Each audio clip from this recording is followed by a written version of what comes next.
camera, it doesn't work at night. There are a bunch of issues. With sound, you basically have a 360 view, and charmingly enough, birds are a very good indicator for biodiversity. They serve as a proxy, basically. They're very sensitive to stresses in the ecosystem, and they also like to sing, which is great if you want to record them. And there's lots of ornithologists, hobby ornithologists out there that label data for free, put it on the internet, that allows us to then train models on it, and so on and so forth. We're not going to stop at just birds, but that's where we started. I think Konrad will also speak more about that in a second. All right, this is what the device looks like. It's actually not the latest generation, but still kind of similar. And yeah, this is a quote from, I don't have permission to name the person, but he's a customer by now, or his company is. Just a few seconds, not going to spend much time here on the hardware, but where did we start? Because we did build everything from scratch. We didn't want to necessarily, but there was just nothing we could buy. So in order to kind of stay true to the mission and make it possible, we had to do that basically. And we started very cheaply and very prototypey, and yes, that is duct tape. Looks terrible, was not necessarily great, but it was good enough to basically like show someone and like show the potential, show the first people that started to believe that there could be something there. Then the next one looked like this, still not very great. This is actual deployment on a customer side, basically same case as here. Next one without clear lid, because that, we didn't like it so much. And then the first one that we actually designed ourselves that you saw earlier as well. And by now, actually no, this is also still from last year, updated solar panel, much more manufacturable. It's like more on the inside actually, which I won't show today, but you will just have to believe me. And then this is what it currently looks like. After I'm done speaking and give the mic to Konrad, I will also get one out of my backpack and kind of hand it around. So this is like this is the current design. This is what we currently produce. It's not the one that we will use in 1 year likely. Definitely not in 2 years, but it is the one that we believe will get us from 100 BioTs to 1,000. And well, this is an iterative process, building the startup, so yeah, it's good enough. So yeah, that's it from me for now. I'm gonna hand over to my colleague here. All right, thank you, David. So let's talk about machine learning. As David mentioned, bioacoustics is kind of the main thing that we do. And I gather most of you are probably not familiar with machine learning for audio data. So just a quick primer on what does that actually look like. We have a kind of a snippet that comes from the microphone from this device that is now making the rounds. And audio as itself is kind of a nasty modality to work with because you have tens of thousands of samples per second. So one 3-second snippet is like 140,000 samples that you have to push through some kind of machine learning model, which is possible, but not really doable on the device, which is what we set out to do. But luckily, there's lots and lots of signal processing, fast Fourier transforms, and so on. So what most of the industry, including ourselves, is doing is first transforming the audio into what's called a spectrogram, where you have the time axis on the x and the y-axis represents the different frequencies. And as you can see here, you can already make out some kinds of patterns in there. And if we think about it for a couple of seconds or minutes, we realize this is essentially now a computer vision problem. And that's very, very well studied. We have thousands of architectures we can throw at this image data, essentially.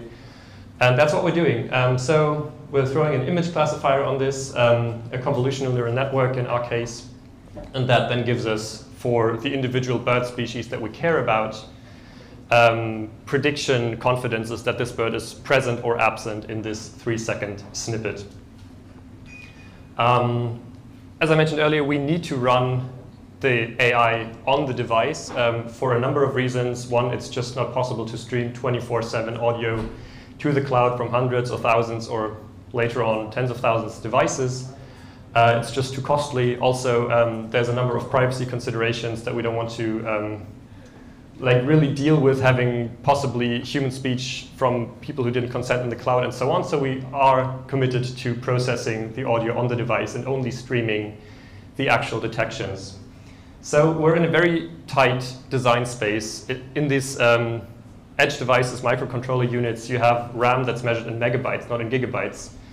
In an era where models are slowly migrating from billions to trillions of parameters, so we're talking about 1,000 times less parameters, so millions of parameters only. Model execution time is also a big constraint we have. When we have a 3-second snippet, we need to process that in less than 3 seconds, or otherwise we cannot get, like the data runs away from us, essentially. Then quantization is also a big issue with these on-device chips, because they only have acceleration for very, very narrow data types, like int8. And finally, we cannot support fancy operators like attention layers, squeeze excitation, what have you. It's really just conv layers and ReLU activations, which restricts the design space quite a bit. But luckily, there's one line of models which is called MobileNet, which is really, really well suited for deployment on microcontrollers. And by the way, this I failed to explain the plot on the right here. So this is all the models that are in the torch image library, torch image models library, by the number of parameters and the ImageNet top 5 accuracy. And now you can see highlighted only the ones that are kind of the viable options for us. And that's basically what we're working with. So we're deploying one of these MobileNet mobile models onto this device, and it's then running there. Up until now, we're just talking about a single 3-second snippet, but of course, time is a very, very important factor that we need to consider. If a bird is here now, it's probably still going to be there in 3 seconds or even a minute from now. And we don't want to ignore that. So for that, we have a very simple statistical model here. We just have basically 2 states. The bird is present or it's absent. And then from one time step to the next one, it can either stay there, leave, reappear, or stay gone. And for each one of these, we can estimate the probabilities that they will happen. And then what we do have with our model is an observation of this state. The model then tells us bird is present or bird is absent. In a perfect world, we're now done. But of course, we have an issue of false positives and false negatives.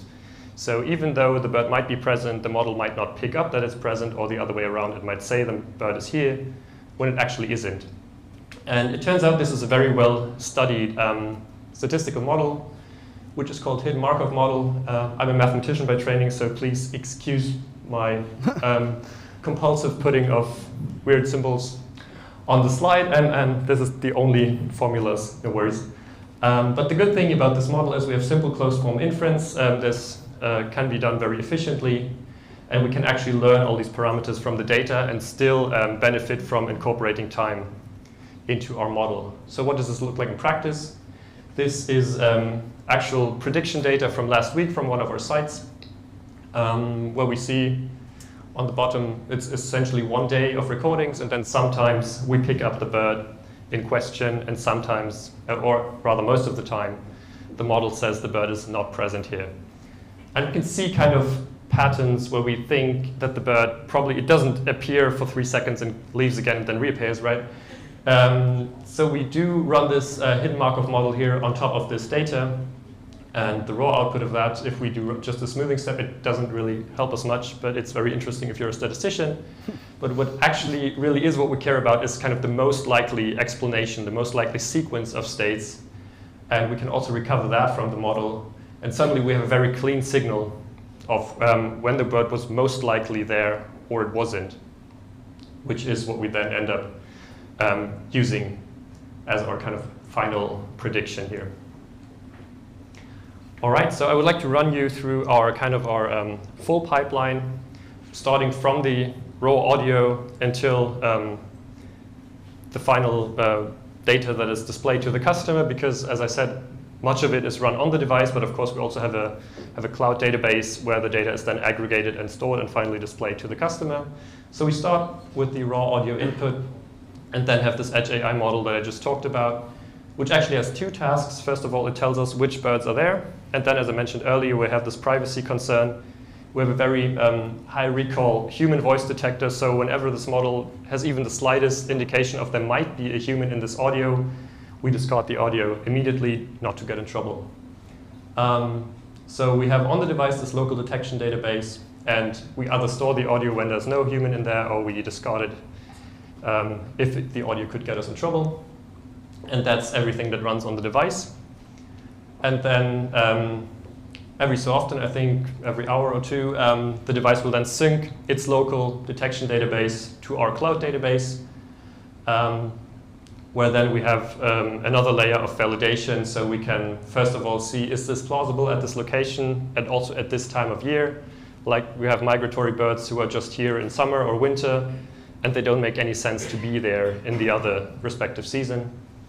And then in the case where we can actually pull the data, we do this kind of like, we double check some examples when we're not sure, is this actually the bird that we think it is or not? So there we have expert labelers to double check the audio and make sure that we're not hallucinating birds, essentially. And then finally, that's what we display to the customer. That all happens on what we call the Hula platform. So it's a, we just talked about Postgres. This is Postgres as well. And then what's very, very important is this arrow down here where we have this feedback loop, right? We have all this validation going on, and that shouldn't go to waste. So once we have the detections cross-validated with location, time, and experts actually listening to the audio, we then can use that data to once again improve the model, and we have this nice feedback loop where the model over time will get better and better. So this is what it looks like for the experts to label our data. You have the spectrogram that I showed you earlier. You have some kind of metadata, and then basically what the expert does is they either green light the sample or they can annotate whatever is wrong with this detection. This is turned out to be really nice for the biologists to work with, and as I said, for us, it's also really nice to get additional training feedback for new iterations of the model. All right, so what does this look like in numbers? Here you see a graph of our daily bird detections. So last year we were going around a couple of thousands per day. Now this season we're really picking up steam. We're detecting around 15,000 birds per day on a good day. And our total volume of audio recorded, I told you earlier, it isn't viable to stream this to the cloud. You can see here we have roughly, I think 10 terabytes of audio already if you stream that through a mobile network on one of these IoT contracts. Is just ridiculously expensive. And for comparison, I recently read that there was a Spotify archive dump that was around 300 terabytes. So give us another 2 years or something, we'll get there. And one common criticism of these TinyML algorithms is, well, they're tiny. How do they compare to bigger models, right? That's the main question. How much accuracy do we lose? And if you read up on bird detections, one thing that will always come up is this BirdNet from Cornell Lab, together with some other institutes. And that's essentially the gold standard that most people benchmark against. And if we look at, of course, that doesn't run on an edge device, otherwise we would be doing something very similar there, because it is 24 times larger than the model that we actually run on our hardware. And what we now measure as the kind of the metric that we most care about is if we keep precision very high, around 99%. So we want to, when we say a bird is there, we want to be 99% sure that it's actually that bird. How much recall can we then squeeze out of the model? That's the metric that we track. So given that we have this very, very high quality standard, how many percent of the birds can we still pick up? And on that metric, we're actually very competitive, even with a much smaller model, which I'm very proud of. So we can still pick up both our model and the Cornell model can pick up around 40% of the birds, given that we're thresholding at a 99% precision level. All right, so much for the bioacoustics part in terms of the methods. So let's now look at a case study that we did in a solar park. You may not know this, but if you build a solar park in Germany, you have very, very strict rules and regulations on what you need to monitor. You need to make sure which birds were there before you built the solar park, which birds are there after you built the solar parks, which birds left, and then you need to accommodate for that, basically. That's what the nature authorities do. And the status quo for that is you send biologists in the field 5 to 6 times over one breeding season, so in spring 5 to 6 times. They go through the field for like 2 hours, look at all the birds, and then they have to follow this very, very specific catalog of how to actually detect these birds, how to write them down and so on. And this is just for one bird, right? So if you want to now detect a blackbird, you go to page 500, I don't know, and do it all over. And that's massive potential for our solution, basically. So what do? We deployed a grid of sensors in the solar park because we don't just care about the presence, but we also want to localize the birds. Where is the call coming from? And when we pick up a call from at least 3 sensors, we can then triangulate where did this call come from. This is what it looks like mounted on a solar rack. And then on the right here, you can see kind of all the localizations that we got of the skylark, which is kind of our I guess, our favorite bird at Hula. And in this case, we detected like 77,000 bird calls from the skylark in this solar park. And you can already make out some patterns here, or if we look at the heat map also, we see a cluster at the top of the solar park and then something going on in the peripheral regions there. And we can also see a clear seasonal signal where they basically stop after July because that's when they're done breeding. Now I just showed you this. And what we now can do is we can take the rules from there and basically put them in some kind of algorithm. So this is pseudocode, but it's not much different from what we're actually doing there. So when the standard says we need 2 observations with at least 7 days in between and so on, that very cleanly translates into some kind of SQL-like code, let's call it that. And then if we do that, we cluster the detections into breeding sites, and that's the product that actually the nature authorities need in the end. So they want to see where are the birds breeding, how many birds are breeding in this site, and how does that change over time.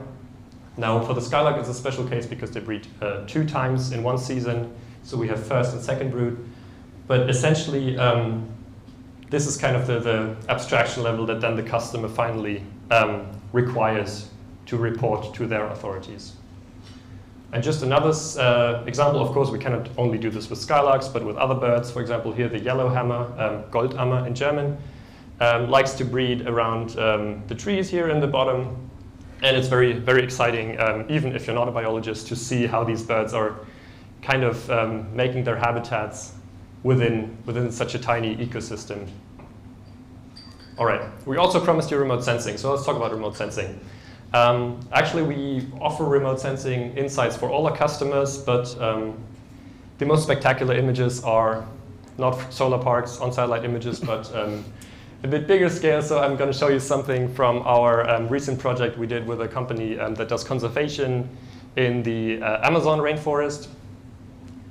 So this is what it looks like on a satellite image. This is ESA Sentinel-2, which is roughly 10 meters per pixel. And you get 1 image every 5 days. And you can see here, this is a largely undisturbed tropical rainforest. And here on the left, you see there's massive deforestation going on. So there's like a highway here, and adjacent to this highway to the left and right, you can see there's just these, these clearings where people are taking down the rainforest to build plantations or what have you. And now this agency asked us, how can we basically identify which parcels of land make the most sense to put under conservation. Because obviously if you buy a parcel of land here and put that under conservation, there's no danger to this parcel. But if you conserve some land up here, the impact is much bigger because that's actually at risk of getting deforested very soon. So we came up with a number of solutions for them. The first thing that you do when you're a remote sensing person is you start with very simple, what's called indices, which is essentially just doing a bit of arithmetic with the different color channels of the satellite image. So this is the normalized difference vegetation index, which is composed of the near infrared and the red band. And that's very sensitive to chlorophyll on the ground.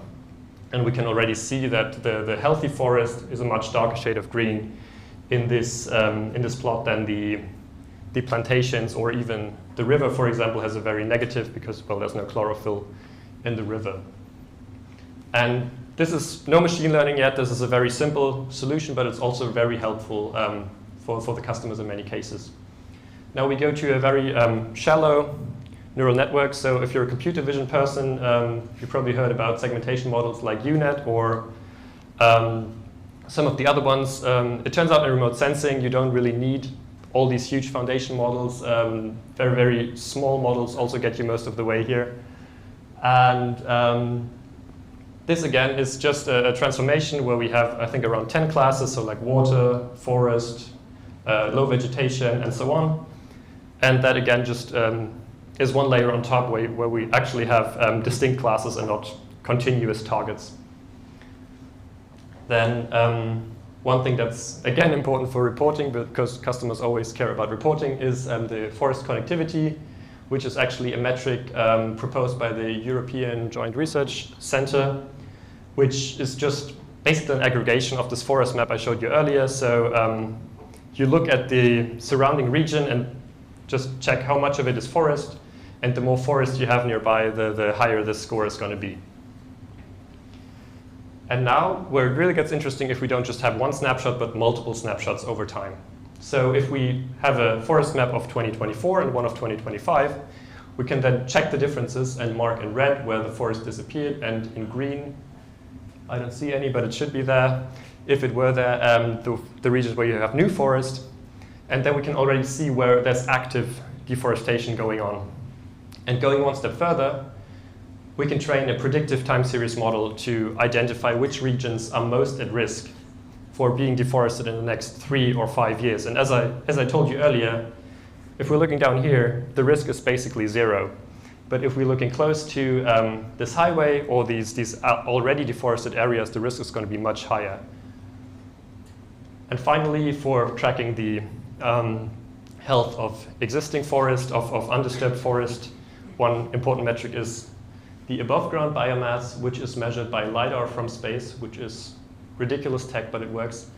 And the main issue with LiDAR is that we just get one track per overpass. We don't get a dense grid. But we can, again, with these dense machine learning models, use the optical imagery and these Jedi ground tracks to extrapolate from these individual lines to the actual full map. And they get something that looks like this, which tells the customer all they need about the amount of stored carbon, about the health of this forest parcels that they have, and take inventory, basically. And now for the interesting part, how do we connect these two modalities, right? So we have this hyperlocal bioacoustics, and then we have these spatially distributed remote sensing data. And honestly, that's something where we are also just beginning to kind of understand all the possibilities and exploit what's possible in these synergies. But just two things that we're currently exploring here. One is basically extrapolating species distributions or habitats. Let's say we have, this is just north of Munich, by the way. Let's say we have a kind of an array of microphones spread out like this, and then we see a specific bird popping up at 2 of the locations. This is a kingfisher, you might have seen it, it's really pretty. And just from this, without any spatial prior, we might assume that its habitat is something like this, just spread out around these 2 sensors. We obviously don't pick it up on the other ones, so it must be somewhere around there. But now if we think back and look at what remote sensing can give us, we see there's, of course we know this because we're in Munich, but from this map also we see there's the Isar River and the Isarauen just passing these through sensors. And then we might derive that it's much more likely that this bird is just living close to the river. And we can then understand that its habitat is much likely very, very thin around the river, but much more elongated north and south. Another one is what I like to call what-if scenarios. So if we cross-correlate the number of bird observations, say per day or per week, with other environmental factors like the temperature, the amount of precipitation, and so on, we get some kind of trend, even though it's going to be super noisy, but we can see some kind of pattern in that. And then we can see what would happen. For example, looking at climate projections, what's going to happen if temperatures rise by 2%, what's going to happen to the skylarks, what's going to happen to the blackbirds, and so on. And by doing that, we can understand essentially how resilient are ecosystems to climate change. We can model how will these ecosystems change under a warming climate, and finally also figure out ways to, for example, by planting specific trees or introducing other species, figure out ways to increase the resilience of a given ecosystem with regard to global climate change. And with that, I hand back over to David from these use cases to general principles. All right, thank you very much. So a few takeaways. I'm not, again, spending too much time on the hardware here because, yeah, this is not a hardware talk, right? But still, there's some stuff there I think that should be mentioned. First of all, hardware is really tricky. Like, I think most of us primarily work in digital systems. If something doesn't work, it's most likely your fault. You can always trace it back. It's infinitely repeatable, all of that stuff. It's also mostly, maybe not always easily debuggable, but it is debuggable. If hardware breaks in the field and suddenly it's not connecting to the cloud anymore and you have no way of bringing it back, it's a different kind of problem. And then if you have like weird issues where, I don't know, water is on some contact and it like corrodes, you send it back, you let the customer send it back to the office, you open it up, the water is gone because too much time passed. You can't really figure it out anymore what happened. All these kind of problems happen if you work on hardware that is deployed in nature. So yeah, that was definitely a switch, since I'm also not, I'm not coming from a hardware background to this. And yeah, I would say some of these things are also not unique to us, like doing things that don't scale, I think is generally a good idea. Field visits is something that definitely doesn't scale, that is very specific to us, but I think the principle still holds. I would also say paying users, only working with paying users from the beginning makes sense, because, I mean, you've probably heard this before. If somebody doesn't actually pay you for the product, you can never really know if it's worth anything to them or if they just take it because it's free. And yeah, I would say build first systems early in the sense that you already know while building it that this is not going to hold. Like, we had this so many times already. You just need to be very willing to iterate. Oh, we don't like that. What the hell? Okay, thanks. You have to be very willing to iterate quickly and throw stuff away. Honestly, like I'm a big fan of the agentic development workflow that is coming up, because it just makes some of this stuff so much faster, and I guess people are more willing to throw stuff away. But yeah, that's also, we don't need to go into that right now.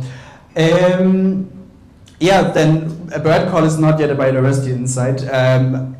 I mean, Conrad talked about it. We have like this hidden Markov model stuff. Also, we extrapolate it into the area. All of these things kind of go in the same direction, which is, we honestly also thought naively in the beginning we might get models to be precise enough to just trust the raw data, and then it could be relatively simple to just have that in the cloud, show it to the customer, and so on. But it's not like that. Like, if you get millions of detections, even if you have 1% error rate, 1% of a million is 10,000. If your customer starts asking questions, was this rare species actually there, and you can't back it up with anything, they are not really happy about this.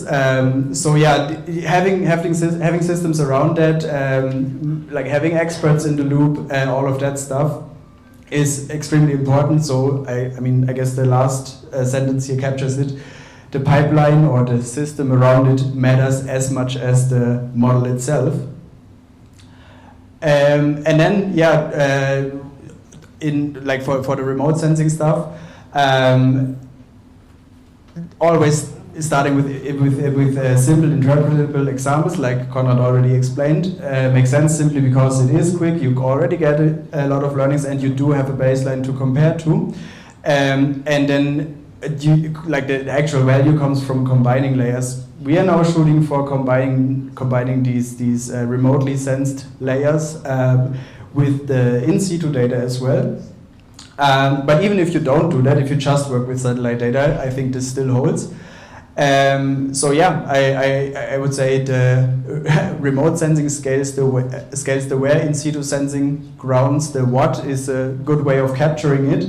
It is how we believe we can make this scalable, because we don't think we will need a BioT every kilometer of the Earth or something in order to cover it. We just need to like cover enough habitats, learn the patterns, and then at some point I think we will get away with a much wider grid, and that makes it of course much more economically viable. If we produce at bigger scale, we also drive down the cost of the hardware itself, and then the whole business case starts to become even more attractive. And yeah, then maybe last slide, I guess, or almost the last, is kind of talking a little bit about the vision, because so it's not really visible here, but these are different colors. So we built a sensing layer. We are in the process of scaling it. With sensing layer, I mean, well, everything that we use to gather data. The BioT is, of course, the most, well, you can grab it. It's the most concrete example. And we don't have our own satellites, of course, but these are also sensing. We also don't have our own eDNA infrastructure or anything like that, but we essentially built the data platform in a way where we can take all of this in. For now, for the most part, we just store it. Like for the eDNA, for example, we store it. We don't do anything with it yet.